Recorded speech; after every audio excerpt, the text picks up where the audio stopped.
Check the mic and make sure it sound right, boys.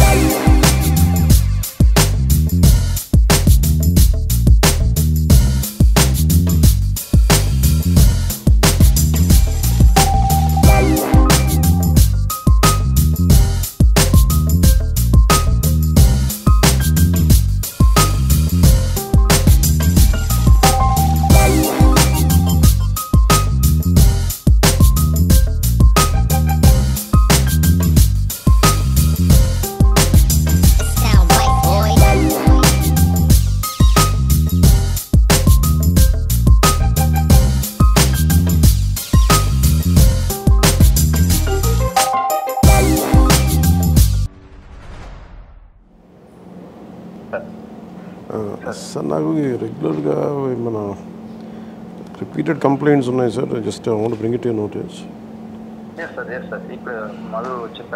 Madhu గారు చెప్పారు కదా sir, కొంచెం చూడండి సార్. వాళ్ళు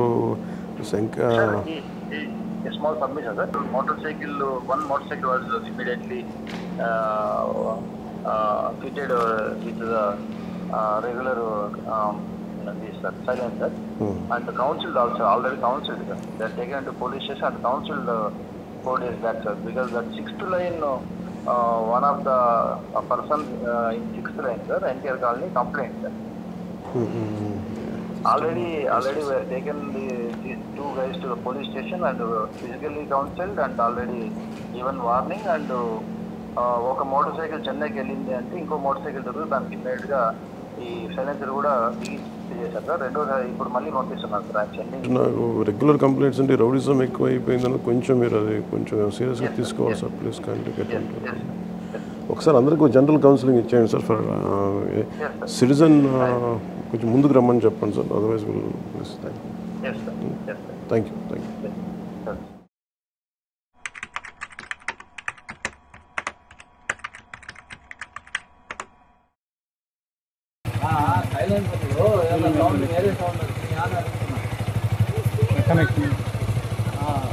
సైలెన్సర్ ప్రాబ్లం ఏం లేదు. Okay okay. ఏమన్నా ఇక్కడ మీకు వీళ్ళ ఏమన్నా ఇదిగా ఉందంటే ముందుకు రండి. ఇలా మీరు ర్యాష్ డ్రైవింగ్ చేయడం ఇది చేస్తూ ఉన్నారా? ఏదన్నా సీపీసినట్టు ఏం లేదు. ఇక్కడ ఈ వీధిలో కానీ ఏదన్నా మీరు ర్యాష్గా బండి స్పీడ్గా తోలినట్టు ఉందా, లేదు ఎవరికన్నా ఏదన్నా అసభ్యంగా మాట్లాడినట్టు కానీ ఏదన్నా ఎవరన్నా అసభ్యంగా కామెంట్ చేసినట్టు కానీ ఉందంటే మాత్రం మీ మీద సీరియస్గా యాక్షన్ తీసుకుంటాం. అట్లాంటి ఏదన్నా ఉంటే మీరు అందరూ మాకు చెప్పండి. వీధిలో వీళ్ళ వల్ల ఉందని చెప్పేసి మాకు తెలియదు వస్తుంది కాబట్టి అందుకనే మీ అందరిని పిలిపించి మీ ముందే వీళ్ళని అడగడానికి కారణం. ఎందుకంటే ఏదన్నా మీరు ఇట్లానే ఈ వీధిలో మళ్ళీ ఏదైనా స్పీడ్గా పడిపోతా లేదు ఎవరికన్నా ఏదన్నా కామెంట్ చేసినట్టు ఉన్నా కానీ మీ మీద సీరియస్గా యాక్షన్ తీసుకుంటాం. చెప్తున్నా వేరే సైలెన్సర్ ఏమన్నా పెట్టున్నా కానీ ఊరుకునేది ఉండదు. ఏమో ఓకేనా? ఎవరున్నా మొదట్లో మరి మీరంతా కంట్రోల్ పెట్టుకోండి. మీరు అందరు ఇచ్చినా కూడా ఒక భయం ఉన్నా సార్. ఎందుకు చూడండి, వాళ్ళు ఎంత 10 మంది కలిసి వస్తారు. దానికాయలు మదర్శవంతకాయలు పైసలకాయలు వీళ్ళు ఒక బండి వాళ్ళు బండికి రావడం ఏమన్నా ఉంటే మీరు బయట చూసుకోండి సార్. ఆడపిల్లలు కాలేజీ పక్కన వాళ్ళు వెంబడించడము, బస్సులు వెంబడించడము, ఫోన్లు చేయడము చాలా రిస్క్ సార్. ఇతను కూడా సార్ ఇతను బస్సులు వెంబడిస్తున్నాం సార్. నేను 4-5 సార్లు చూశాను.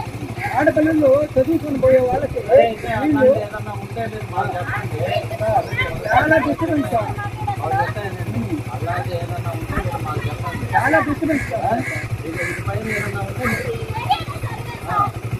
చాలా డిస్టర్బెన్స్ సార్. ధీమా సార్, సార్ కూడా పంపిస్తా ఉన్నాము. ఇంకా వీళ్ళు లైన్ మూడో లైన్లోనే వెళ్తారు. వచ్చినట్టున్నా కానీ మీరు మాకు చెప్పండి.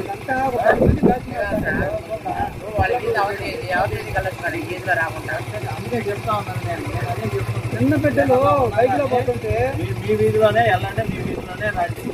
వీధిలో మీ పెద్ద బంధువులు ఏమన్నా ఉన్నారనుకుంటే అప్పుడు మీరు సైడ్ లైన్ నుంచి రండి. ఇబ్బంది ఏం లేదు. మీరు ఇంకోసారి ఏదన్నా మీకు ఇక్కడ పొరపాటు వచ్చిందని అంటే ఊరుకోండి.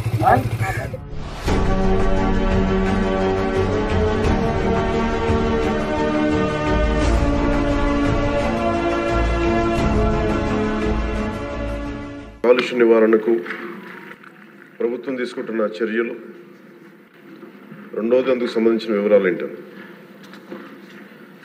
విశాఖపట్నం ఆంధ్రప్రదేశ్ ఈశాన్య తీరంలో యారాడు కొండలు, సింహాచలం కొండలు, మరియు కైలాసగిరి కొండల మధ్యలో ఉంది.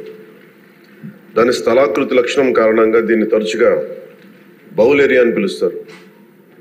ఈ కొండల కారణంగా శీతాకాలంలో ఉష్ణోగ్రతలు తక్కువగా ఉండటం వల్ల పరిశ్రమల నుండి ఉత్పన్నమయ్యే వాయు కాలుష్య కారకాలు వాతావరణంలో వ్యాపించకుండా భూమి ఉపరితలం మీదనే ఉండిపోతున్నాయి. గత కొన్ని దశాబ్దాలుగా విశాఖపట్నం గణనీయమైన పారిశ్రామిక అభివృద్ధిని చవిచూస్తుంది. ఇది పర్యావరణ మరియు కాలుష్య సమస్యలకు దారితీస్తుంది. ఈ నగరంలో ప్రధానంగా వాయు కాలుష్యం ఎక్కువగా ఉంది అధ్యక్ష. 1960 నుండి విశాఖపట్నం పోర్ట్ అథారిటీ, HPCL మొదలైన బహుళ రంగ పరిశ్రమల స్థాపన మరియు వృద్ధి ఈ నగరాన్ని భారతదేశ పారిశ్రామిక పట్టణంలో ఒక ప్రధాన పారిశ్రామిక కేంద్రంగా చేసింది. పారిశ్రామిక వృద్ధి ఫలితంగా చుట్టుపక్కల వాతావరణంలో ధూళి కణాలు, సల్ఫర్ డయాక్సైడ్, నైట్రోజన్ డయాక్సైడ్ ఉద్గారాలు మరియు ఇతర కాలుష్య కారకాల సాంద్రత పెరిగింది. పరిశ్రమలు, ఇతర రంగాల నుంచి వెలువడే కాలుష్యాన్ని నియంత్రించేందుకు ఆంధ్రప్రదేశ్ కాలుష్య నియంత్రణ మండలి అనేక కార్యక్రమాలు, సమర్థవంతమైన చర్యలు చేపట్టి ఎప్పటికప్పుడు కార్యాచరణ ప్రణాళికలను రూపొందిస్తున్నది. ఏపీపీసీబీ యొక్క చొరవ నగరాన్ని సల్ఫర్ డయాక్సైడ్ మరియు నైట్రోజన్ డయాక్సైడ్ కాలుష్యం నుండి విముక్తి చేసింది. అయినప్పటికీ ధూళి కణాల కాలుష్యం ఒక సమస్యగానే మిగిలిపోయింది. 2009 సంవత్సరంలో కేంద్ర కాలుష్య నియంత్రణ మండలి CPCB విశాఖ నగరానికి సంబంధించి సమగ్ర పర్యావరణ కాలుష్య సూచిక సెపి స్కోరును 70.82గా లెక్కించి ఉండవలసిన ప్రమాణం 60 కంటే ఎక్కువగా ఉండడం వలన విశాఖపట్నంను తీవ్ర కాలుష్యం ఉన్న ప్రాంతంగా గుర్తించింది. కేంద్ర పర్యావరణ మరియు అటవీ మంత్రిత్వ శాఖ 13/1/2010 విశాఖపట్నం బౌల్ ఏరియాలో పరిశ్రమల స్థాపనకు మరియు విస్తరణకు మారిటోరియం విధించింది. ఇందువలన ఆంధ్రప్రదేశ్ కాలుష్య నియంత్రణ మండలి పరిశ్రమలు మరియు ఇతర భాగస్వాముల సమన్వయంతో బౌల్ ఏరియాలో ఉన్న పరిశ్రమలకు జాతీయ ప్రమాణాల కంటే ఎక్కువ కఠినమైన ఉద్గార ప్రమాణాలను, ఎమిషన్ స్టాండర్డ్స్ ను నిర్దేశించింది. ఉదాహరణకు పార్టికులేట్ మ్యాటర్ PM10 యొక్క గాఢత అంటే మిల్లీగ్రామ్ పర్ మెట్రిక్ క్యూబ్ దాదాపు 50 మిల్లీగ్రామ్ పర్ మెట్రిక్ క్యూబ్ గా జాతీయ ప్రమాణం 150 మిల్లీగ్రామ్ పర్ మెట్రిక్ క్యూబ్ గాను SO2 లెవెల్ 5 mg, జాతీయ ప్రమాణం 25 mg కంటే నిర్దేశించడం అయింది.